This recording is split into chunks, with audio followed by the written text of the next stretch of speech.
اینا بچو دیدن авария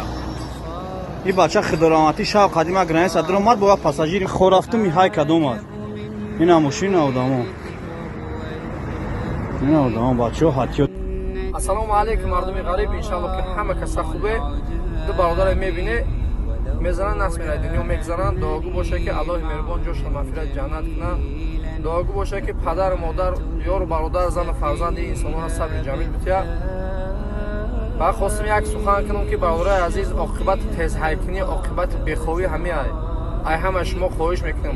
همه چیزا با ما درس میشود ما مردم تاجیک یافتیم یک گپ نصیب تقدیرش همین بوده برادر عزیز ما هم میدونیم که خواب نره میزنیم میبریم ما هم میدونیم که تیز حیکنی میزنیم میبریم همه ما خدمت نمیکنیم که بعضی برادرایی که دسته رول میشینه خطونه دیگه فیز بینید دست میکشتگی و دست سمایلات همه شما خواهش میکنم